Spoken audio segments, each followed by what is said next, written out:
grâce à l'affaire Pickton. Mais on aurait tort de s'imaginer qu'il s'agit d'un psychopathe qui avait besoin de tuer des prostituées. Lui étant parmi d'autres qui ont tué les prostituées. Jack the Ripper, c'était enfin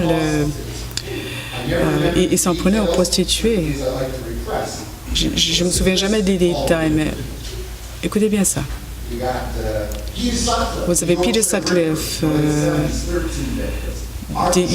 le Yorkshire Ripper, Arthur Shawcross, 10 victimes à la fin des années 80, Joel Rifkin.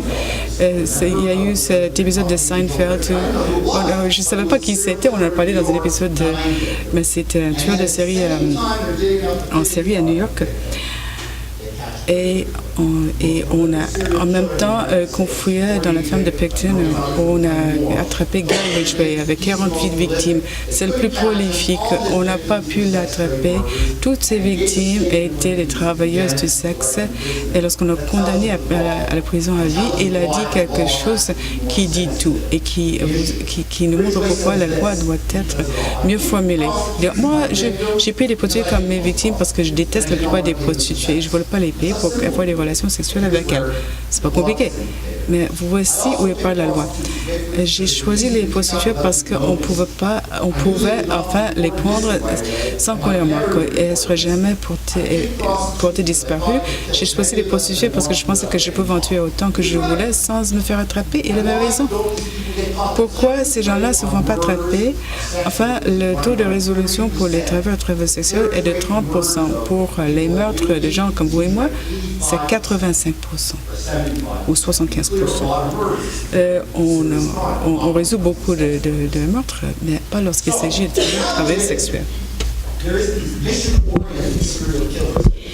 La réalité, c'est qu'il y a tous ces tueurs en série en Amérique du Nord, pas tellement en Europe, peu en Angleterre. Et ils recherchent des femmes vulnérables qui travaillent dans la rue. Et si vous pensez que Pickton est notre représentant canadien, il n'est pas le seul. Parce que on parle d'un risque lié à la profession Project Care entre Edmonton et Calgary. Il y a 80 femmes disparues. On vous dira toujours que ce sont des travailleuses du sexe. Je leur dis, vous travaillez dans la rue à risque élevé, c'est-à-dire qui? Les gens qui vendent des hot dogs en Colombie-Britannique, 18 à 32 femmes disparues. À Winnipeg, on a créé un groupe de travail parce qu'il manque 75 femmes. Elles ont disparu. Et je me souviens à une époque à Toronto, même avant de me pencher sur ces questions, le jour de la reine Victoria en 86, Marcelo de Palma a tué 3 travailleuses du sexe dans le quartier de Parkdale en une seule heure. Quand il a été appréhendé, il a dit exactement la même chose que les autres. Il a dit « je me débarrassais de la merde dans la rue ». Donc il faut en tenir compte lorsqu'on est législateur. C'est la réalité que connaissent toutes les travailleuses du sexe tous les jours. Que ça vous plaise ou non, le gouvernement a une responsabilité, il doit protéger tout le monde. Mais les gens me disent ce n'est pas la fin du monde. La justice n'existe pas. Il y a plein d'horreurs, il y a des prédateurs, des psychopathes. Pourquoi est-ce la faute du gouvernement s'il y a des gens comme Gary Ridgway ou Joe Rifkin? Je ne dis pas que c'est la faute du gouvernement. Ce que je fais, c'est que je reconnais que la personne qui est ultimement responsable, c'est le prédateur. Mais regardez quelle est l'implication juridique dans tout ça. Il y a un lien direct avec la loi parce qu'il y a 3 dispositions que nous avons rendues invalides qui empêchent les gens de se protéger. Quel que soit votre point de vue moral, nous avons tous le droit d'avoir la même protection par la loi. Le bébé de Crosby, c'était la communication. On n'a plus le droit de parler à quelqu'un, on n'a plus le droit de conclure une entente. Je sais que ça prend 20 ou 30 secondes. On se dit tout va bien et en vertu de ces quelques secondes, on prend des décisions informées. Vous décidez soit de monter dans la voiture de Picton ou de celle de quelqu'un d'autre. Évidemment, ce n'est pas un test de dépistage. Je ne suis pas en train de vous poser des questions sur votre passé, mais on vous donne la capacité de parler et la loi dit non, vous n'avez pas le droit de parler, montez directement dans la voiture. Si vous voulez éviter d'être poursuivi pénalement, montez dans la voiture et espérez que tout se passe bien. C'est problématique.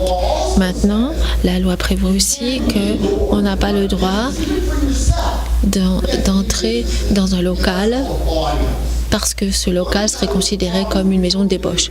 Mais si on empêche la prostitution à l'intérieur, revenons au cas de Picton. Le professeur John Lohman raconte l'histoire d'un endroit qui s'appelait la maison de grand-maman.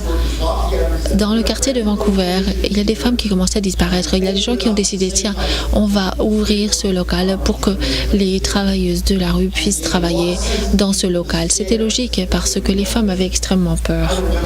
Je ne me souviens pas combien de temps ça a pris, mais la police a décidé que ce n'était pas acceptable, que c'était une maison de débauche. Et donc, la portée de la loi était excessive, même lorsque les gens faisaient le strict minimum pour protéger leur sécurité personnelle. Et malgré ça, c'est contre la loi. La troisième disposition qu'on a éliminée, c'est vivre des produits, c'est-à-dire le proxénétisme. C'est pas vraiment du proxénétisme. La plupart des travailleuses du sexe sont en fait des travailleuses autonomes. C'est ce que disent les statistiques.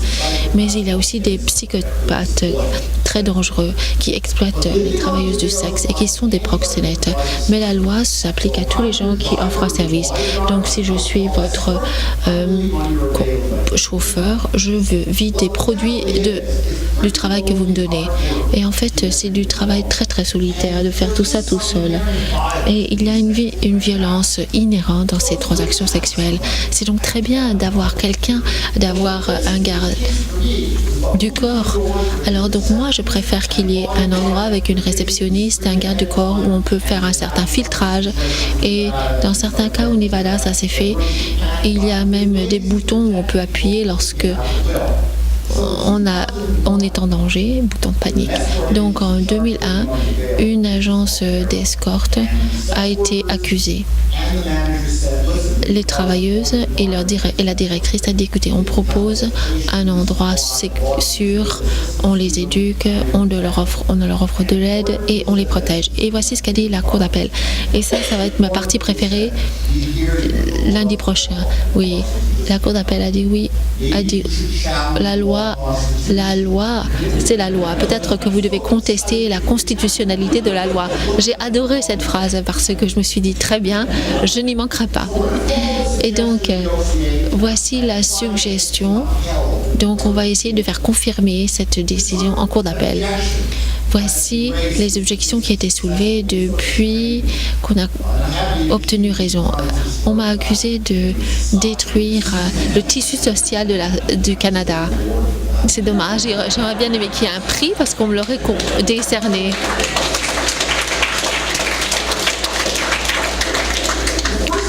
D'ailleurs, la première objection vient en fait des journaux et des médias. C'était une surprise.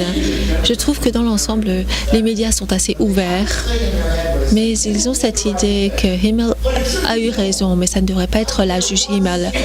Comment est-ce qu'une seule personne, un seul juge, une femme puisse changer tout le paysage juridique du Canada? J'ai dit, waouh, ça n'a pas de sens.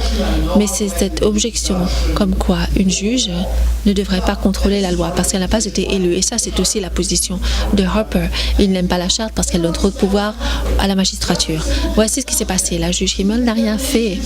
Elle est dans l'équipe de démolition. Tout ce qu'elle a fait, c'est qu'elle a invalidé des mauvaises lois et proposé au gouvernement de trouver quelque chose de mieux. Et le gouvernement pourrait très bien réagir.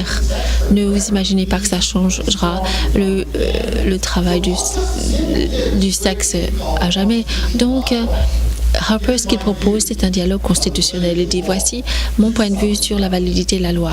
Faites quelque chose, débrouillez-vous. Mais le gouvernement n'a pas envie de réagir parce que ça va être un sujet chaud. Ils n'ont pas envie de s'y attaquer. Donc, ils vont dire que c'est la faute de la juge qui s'est exprimée en son nom personnel sur la validité de cette loi.